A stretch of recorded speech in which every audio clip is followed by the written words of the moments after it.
Hi friends. Indian economy और Indian financial system का module A हम लोग पढ़ रहे हैं, जिसमें चैप्टर नंबर 9 का पार्ट ए हम लोग पढ़ेंगे। इससे पहले फ्रेंड्स मैंने आपको 7 पार्ट पढ़ाए, ठीक है। 7 पार्ट्स हम लोगों ने देखे, लेकिन क्या एक छोटी सी प्रॉब्लम क्या हुई ना, जो पार्ट नंबर 4, 5, 6, 7 एक्चुअल में होना चाहिए था, वहां पे पार्ट नंबर 4, 5, 4, 5 ये रिपीट हो गया है। जो मैंने यहाँ पे इंट्रोडक्शन दे रही हूँ अभी, उसमें चैप्टर नंबर 4, 5, 4, 5 रिपीट हुआ है। एक्चुअल में वो 4, 5, 6, 7 होना चाहिए।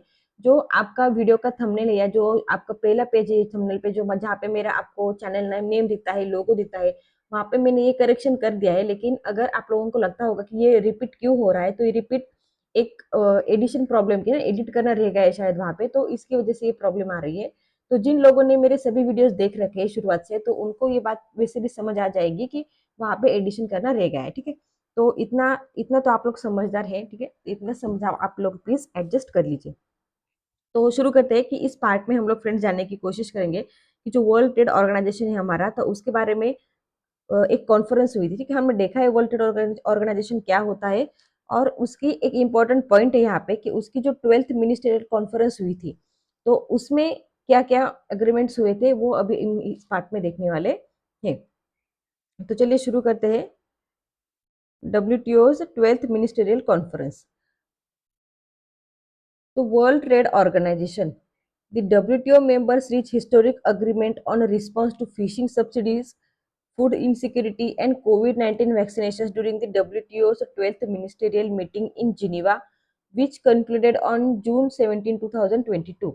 तो देखिए फ्रेंड्स, इतनी सारी अग्रीमेंट्स होती रहती है, इतनी सारी कॉन्फ्रेंस, मिनिस्टर जो है WTO के जो मेंबर कंट्रीज है, उनके मिनिस्टर्स हर 2 साल में यहाँ पे मिलते रहते हैं।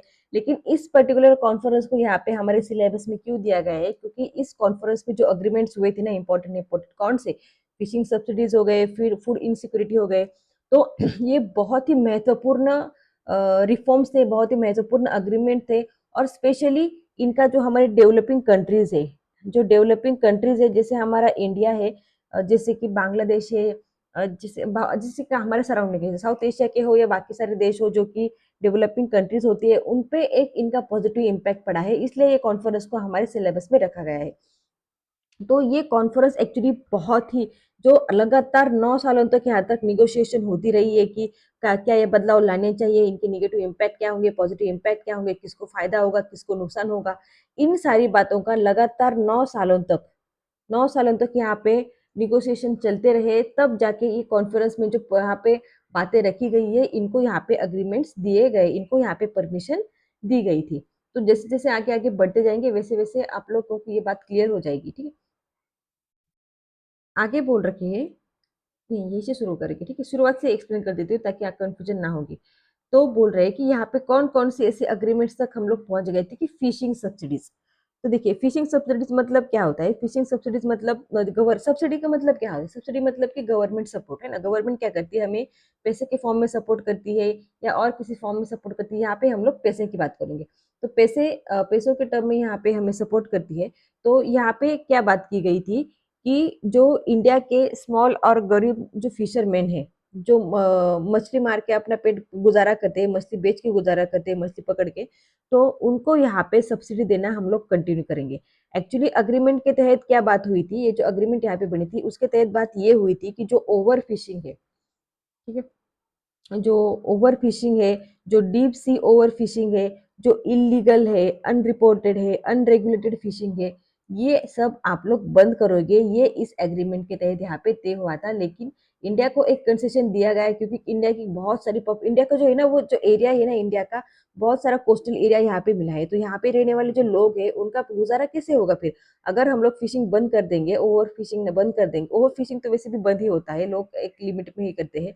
तो अगर ये बंद कर देंगे तो लोगों का गुजारा होना मुश्किल हो जाएगा, लोग बेरोजगार हो जाएंगे। तो इस बात को कंसिडर करके यहाँ पे इंडिया को ये परमिशन दे दी गई थी कि आप लोग जो छोटे मोटे फिशरमैन है, उनको यहाँ पे सब्सिडी देना कंटिन्यू कर सकते हो, ठीक है।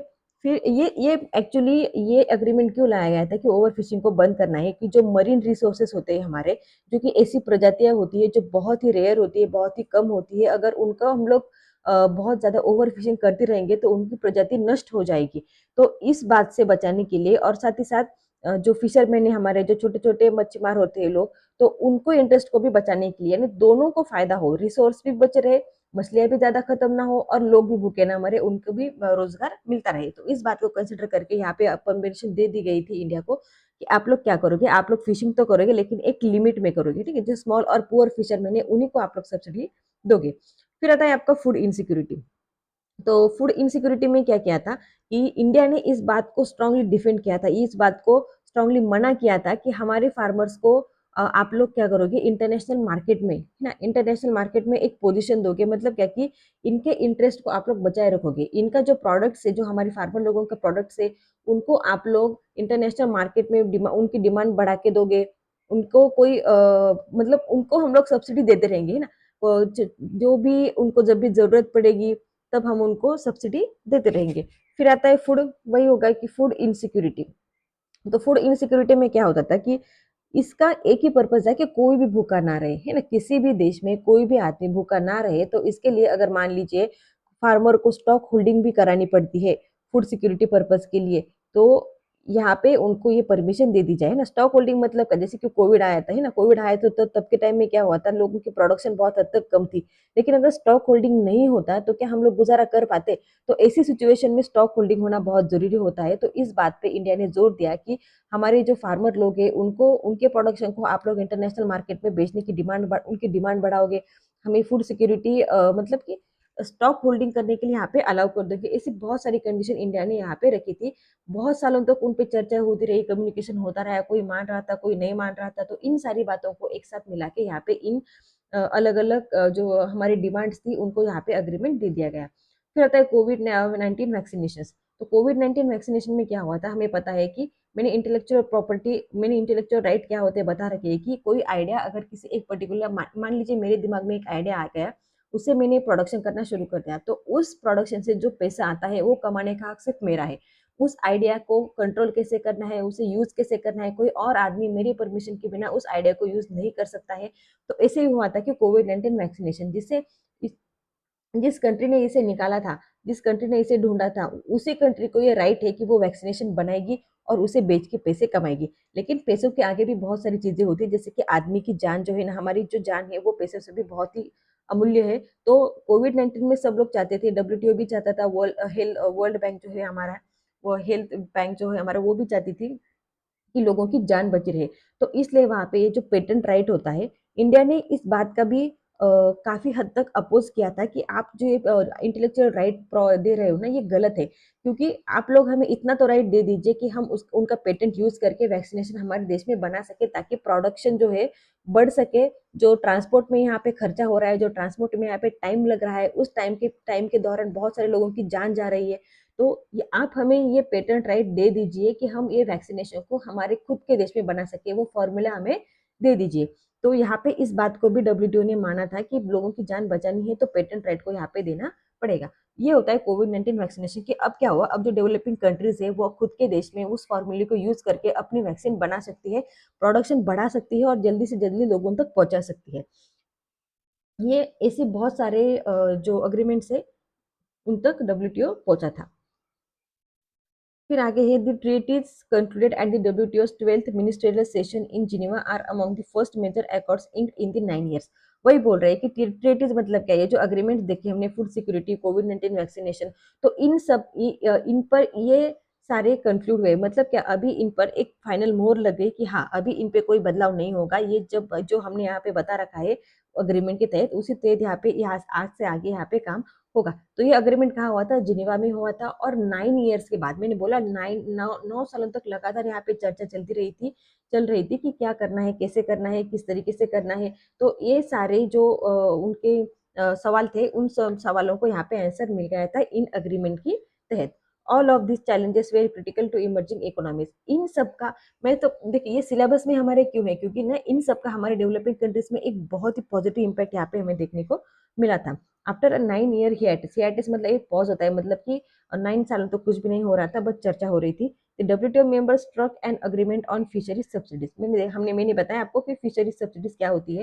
ये जो छोटे छोटे यहाँ पे फिशरमैन है, उनकी लाइवलीहुड को बनाए रखे, उनको बेरोजगार ना होने देना था, इसलिए उनको सब्सिडी जो है वो यहाँ पे कंटिन्यू की गई थी। तो देखिए डब्ल्यूटीओ भी इतना आसान नहीं है, उसने इंडिया को परमिशन दे दी गई, तो इंडिया को भी किस तरीके से यहाँ पे कंडीशन लगा दी वो हम आगे देखेंगे। According to the agreement India has the right to provide subsidies to its fisherman. तो अग्रीमेंट के तहत इंडिया को अभी अधिकार मिल गया था कि वो अपने जो फिशरमैन है उनको यहाँ पे सब्सिडी दे सकता है, उनको यहाँ पे सब्सिडी, गवर्नमेंट सब्सिडी अब सबको पता है, छोटी छोटी बातों पे सब्सिडी मिलती रहती है आजकल तो।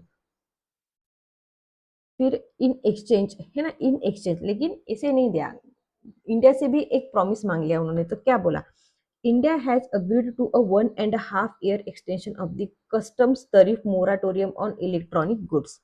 अब उसने क्या बोला कि आप लोग क्या करोगे, ठीक है, आप लोगों को हम लोग परमिशन, डब्ल्यूटीओ ने बोला इंडिया से कि हम आपको परमिशन दे देंगे कि आप लोग अपने फिशरमैन को सब्सिडीज दे देंगे, लेकिन यहाँ पे कंडीशन एक है कि जब भी आप लोग यहाँ पे इलेक्ट्रॉनिक गुड्स को इम्पोर्ट करोगे, ठीक है। मोराटोरियम मतलब क्या होता है, मोराटोरियम मतलब फ्रेंड्स किसी चीज पर स्टॉप होता है, कि उस जो मोराटोरियम पीरियड होता है उस टाइम पे आप वो पर्टिकुलर चीज नहीं करते हो।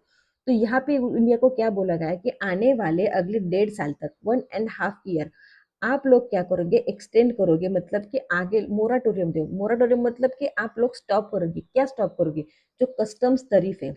कस्टम तरीफ मतलब क्या होता है कि जब भी कोई चीज, मान लीजिए यहाँ पे इलेक्ट्रॉनिक गुड है, तो जब भी कोई इलेक्ट्रॉनिक गुड, मान लीजिए इंडिया का मैप है, जब भी इंडिया की बाउंड्री के अंदर हम लोग इंपोर्ट कराते हैं और वो चीज जब भी इंडिया की बाउंड्री के अंदर आती है, तब हम वहाँ पे कस्टम तरीफ लगाते हैं, यानी कि एक प्रकार का टैक्स लगाते हैं। तो ये टैक्स आप लोग आने वाले अगले 1.5 सालों तक इलेक्ट्रॉनिक गुड्स की इंपोर्ट पे नहीं लगाओगे, ये कंडीशन डब्ल्यूटीओ ने इंडिया को बोला था।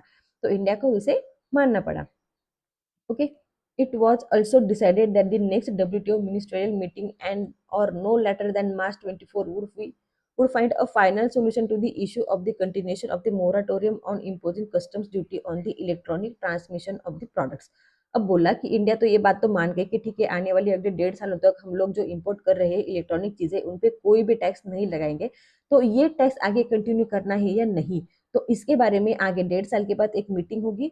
कब मीटिंग होगी, जो नेक्स्ट हमारी मिनिस्टरियल मीटिंग होगी, या तो नेक्स्ट होगी या तो March 24 से पहले होगी, इन दोनों में से जो भी पहले होगी वहां पे हम लोग ये बात डिसाइड करेंगे कि ये हमें कंटिन्यू, ये कंटिन्यू मोराटोरियम जो है वो कंटिन्यू करना है या नहीं करना है।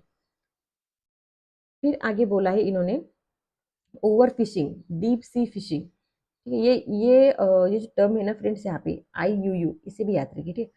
Over fishing, deep sea fishing, ये सभी एग्जाम में अगर यहाँ से क्वेश्चन आएगा ना, तो एग्जाम में क्वेश्चन क्या आएगा कि जो WTO ने इंडिया के ऊपर यहाँ पे इंडिया को एक अलाउ कर दिया था कि ठीक है कोई बात नहीं, आप क्या करोगे, जो आपके फिशरमैन है उनको सब्सिडी यहाँ पे दे दोगे, लेकिन उन्होंने सब्सिडी देने से अलाउ कर दिया, लेकिन किन किन बातों से उनको मना कर दिया, ठीक है। ये ओवर फिशिंग तो सबको मना है फ्रेंड्स, ठीक है, ये से बात नहीं है कि इंडिया को कोस्टल एरिया ज्यादा है तो वहाँ पे ओवर फिशिंग आप लोग कर सकते हो, क्योंकि ऐसी प्रजातियां, बहुत सारी ऐसी प्रजातियां होती है जिनकी अगर ओवर फिशिंग करेंगे तो वो खत्म हो जाती है।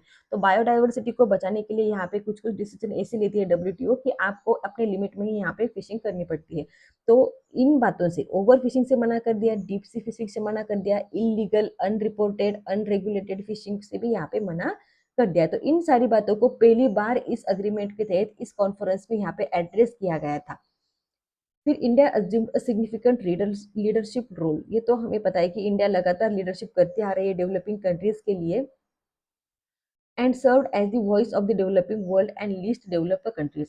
और साथ ही साथ जो भी हमारे डेवलपिंग कंट्रीज है उनको, उनकी एक आवाज बन के ना, जो लीडर है वो जिनकी आवाज बन के उन्होंने हमेशा उनके प्रॉब्लम्स को WTO के सामने रखा है, और जो लीस्ट डेवलप्ड कंट्रीज है उनके प्रॉब्लम्स को भी यहाँ पे WTO के सामने रखने का काम करती आ रही है। फिशरमैन, फार्मर्स, तो यहाँ पे किन किन लोगों को फायदा हुआ, एग्जाम पॉइंट ऑफ व्यू से ये क्वेश्चन भी इंपॉर्टेंट है कि जो 12th मिनिस्ट्रियल कॉन्फ्रेंस हुआ तो उनमें जो यहाँ पे अग्रीमेंट्स बनाए गए, तो उनसे किन किन लोगों को फायदा हुआ, तो फिशरमैन को हमने देखा ना, उनको सब्सिडी कंटिन्यू की गई। फार्मर्स को हुआ क्योंकि उनको स्टॉक होल्डिंग अलाउ कर दिया। फूड सिक्योरिटी, स्टॉक होल्डिंग करेंगे तो लोगों की जान नहीं जाए, मतलब लोग भूखे नहीं मरेंगे। मल्टीलेटरलिज्म मतलब वही कि एक दूसरे के साथ व्यापार करेंगे, खुल के व्यापार करेंगे। And trade and commerce, notably digital economy and MSME are among the primary beneficiaries of the WTO's 12th ministerial conference. अब एमएस, आप लोगों को लगेगा कि MSME बीच में क्यों आ गया, MSME इसलिए आ गया कि जो डिजिटल प्रोडक्ट आप लोग यहाँ पे इंपोर्ट करा रहे थे उन पे आपको कस्टम ड्यूटी नहीं लगने वाली थी, मतलब क्या कि जो रॉ मटेरियल एमएसएमई अब खरीदेगी दूसरे देशों से, तो वो अब उन्हें सस्ती मिल जाएंगी, ठीक है। उनको जैसे इंडिया में एंट्री मिलती थी, उनको यहाँ पे टैक्स देना पड़ता था। अगर टैक्स देंगे तो अपना ही खर्चा है ना, टैक्स तो खर्चा होता है ना हमारा। तो वो खर्चा वहां पे बढ़ जाता, उनका प्रोडक्शन कॉस्ट वहां पे बढ़ रहा था। अब वो ऐसा नहीं होगा, तो इस वजह से एमएसएमई को भी यहाँ पे बढ़ावा मिलने वाला है। तो ये सारे इतने सारे लोग थे जिनको यहाँ पे फायदा मिला था, ठीक है। नाम याद रखेंगे friends. So the sovereign sites on EEZ, exclusive economic zones, have been firmly established, which is a big achievement for the India. तो यहाँ पे एक और बात की गई कि EEZ को हम लोग एस्टेब्लिश करेंगे। अब एक्सक्लूसिव इकोनॉमिक जोन्स ये क्या होते हैं ना फ्रेंड्स, तो एक्चुअली क्या होता है ना, एक नीचे मैंने एक यहाँ पे डायग्राम बना रखा है, एक सेकंड। यहाँ पे मैंने आपको समझने के लिए एक इंडिया का डायग्राम यहाँ पे ले रखा है। मान लीजिए हमारा इंडिया का मैप है। तो ईईजेड में क्या होता है ना, ईईजेड, तो यहाँ पे क्या होता है, किसी भी पर्टिकुलर देश को, जैसे कि मान लीजिए हमारे इंडिया को यहाँ से लेके यहाँ तक, यहाँ मान लीजिए कंसिडर कर लीजिए, मैं पूरा दे देती हूँ, कोई बात नहीं कि पूरा तो इंडिया को नहीं मिला है हमारा कोस्टल एरिया। तो ये एरिया यहाँ से लेके यहाँ तक, किसी भी पर्टिकुलर देश को अगर समुद्र किनारा यहाँ पे मिल जाता है, तो उसके 200 समुद्री मील्स है ना, यहाँ से लेके यहाँ तक ये जो एरिया है, ये अगर 200 समुद्री मील्स है, या हमारे किलोमीटर में अगर हम लोग बोलना चाहोगे, तो ये अगर 370 किलोमीटर एरिया तक उस देश को, उस एरिया में, उस वो जो ये जो एरिया है यहाँ पे 370 किलोमीटर तक का बाउंड्री से लेके उस एरिया में जितने भी रिसोर्सेस होते हैं, रिसोर्सेस एंड जो भी मछली होती है, जो भी तेल होता है, खनिजे होते हैं, गैसेस होती है, उसको उस देश, ये सारे रिसोर्सेज पे उस पर्टिकुलर देश का हक होता है, ठीक है। मतलब कि उस एरिया में जो भी साइंटिफिक, वो क्या कर सकते हैं, साइंटिफिक रिसर्च कर सकते हैं, जो पोल्यूशन हो रहा है उसे कंट्रोल करने के लिए रूल्स रेगुलेशंस बना सकते हैं। तो मतलब इससे क्या होता है ना, इससे उनको रोजगार भी मिलते हैं और इकोनॉमिक डेवलपमेंट भी होता है ना। जितना ज्यादा किसी किसी देश का जितना ज्यादा कोस्टल एरिया होता है ना, उतना ज्यादा उस देश के इकोनॉमिक डेवलपमेंट में उसको मदद मिलती है। क्यों? क्योंकि अगर मान लीजिए कोस्टल एरिया आपका ज्यादा है, तो आपको ट्रेड करने के लिए यहाँ पे आप लोग जहाज से ट्रेड कर सकते हो, आप लोगों के ट्रेड करने के रास्ते ज्यादा बढ़ जाते हैं, साथ ही साथ आपको रिसोर्सेज ज्यादा बढ़ जाते हैं, आपको नौकरियां भी लोगों को आपको ज्यादा बढ़ जाती है। तो ये सारे फायदे होते हैं जो आपका इकोनॉमिक जोन है, ठीक है, उसका ये फायदा होता है कि एक्सक्लूसिव इकोनॉमिक जोन्स का ये हमें फायदा यहाँ पे देखने को मिलता है। तो ऐसे जोन्स बनाने की यहाँ पे बात की गई थी, ताकि जो लोकल लोग हैं उनको यहाँ पे फायदा मिल सके, साथ ही साथ जो डेवलपिंग कंट्रीज है, या जो भी कंट्री जिनको यहाँ पे कोस्टल एरिया मिला है, उनको यहाँ पे डेवलपमेंट करने के लिए आसानी हो सके। तो ये इंडिया के लिए बहुत बड़ा अचीवमेंट था, क्योंकि हमें पता है कि इंडिया को कितना बड़ा कोस्टल एरिया यहाँ पे मिला है। तो इस बात का फायदा इंडिया को बहुत हद तक मिला है। तो चलिए फ्रेंड्स, यहाँ पे आपका पार्ट नंबर 8, ठीक है, पार्ट नंबर 8 खत्म होता है। एक बार क्विक से रिवाइज कर लेंगे। तो हमने देखा कि डब्ल्यूटीओ में जो 12 नंबर जो 12th मिनिस्ट्रियल कॉन्फ्रेंस हुई थी हमारी, तो उस कॉन्फ्रेंस में क्या क्या बातें की गई थी, उनमें बोला था कि फिशिंग सब्सिडीज को हम लोग, इंडिया को फिशिंग सब्सिडीज अलाउ कर दी गई थी। फूड इनसिक्योरिटी पर बोला था, कोविड-19 वैक्सीनेशन पे जो पेटेंट राइट हुए थे उनको हटा के डेवलपिंग कंट्रीज को वैक्सीनेशन बनाने की परमिशन दे दी गई थी, ठीक है। फिर हमने आगे देखा कि ये जिनेवा में हुई थी, और 9 सालों बाद ऐसे अग्रीमेंट तक हम लोग पहुंचे थे। तो ये सारे चैलेंजेस बहुत ही, जो डेवलपिंग कंट्रीज है उनके लिए ये जो अग्रीमेंट्स है वो बहुत ही इंपॉर्टेंट रहे हैं। तो इंडिया जो है हमारा, इंडिया को यहाँ पे एक अग्रीमेंट के तहत ये अधिकार दे दिया गया है कि आप लोग क्या कर सकते हो, जो फिशरमैन है आपके देश के, जो लोग मच्छी पकड़ के यहाँ पे अपना पेट गुजारा करते हैं, तो उनको आप लोग सब्सिडी दे सकते हो। फिर आगे हमने देखा कि उसके साथ साथ इंडिया से ये कंडीशन भी मनवा ली कि आप लोगों को हम लोग अलाउ कर देंगे सब्सिडी देने के लिए, लेकिन आपको क्या करना पड़ेगा, आपको आने वाले अगले 1.5 सालों तक, ये कहाँ का ये हाँ, आपको आने वाले अगले 1.5 सालों तक जितने भी आप इलेक्ट्रॉनिक गुड्स इंपोर्ट करेंगे, उस पे आप लोग कोई भी कस्टम ड्यूटी नहीं लगाओगे। और ये मोराटोरियम आगे कहाँ तक कंटिन्यू रहेगा, तो इसकी ये बात हम तय करेंगे मार्च 2024 से पहले, या जो अगली आने वाली हमारी मीटिंग रहेगी मिनिस्टर्स की, उनमें हम लोग डिसाइड करेंगे कि इसको कंटिन्यू करना है या नहीं। फिर यहाँ पे over fishing, deep sea fishing, illegal, unreported and unregulated fishing को यहाँ पे मना कर दिया। इनको पहली बार यहाँ पे एड्रेस किया गया। तो इस कॉन्फ्रेंस का फायदा सबसे ज्यादा किन लोगों को हुआ, यहाँ पे जो फिशरमैन थे, या फार्मर से फूड इनसिक्योरिटी को हुआ, multilateralism, trade, commerce, digital economy, MSME. और यहाँ पे एक और बात कि उन्होंने बताई कि हम लोग एक्सक्लूसिव इकोनॉमिक जोन्स यहाँ पे बनाएंगे, जिससे इंडिया को बहुत ही ज्यादा फायदा यहाँ पे देखने को मिला। ठीक है, तो यहाँ पे आपका पार्ट नंबर 8 खत्म होता है। Thank you friends.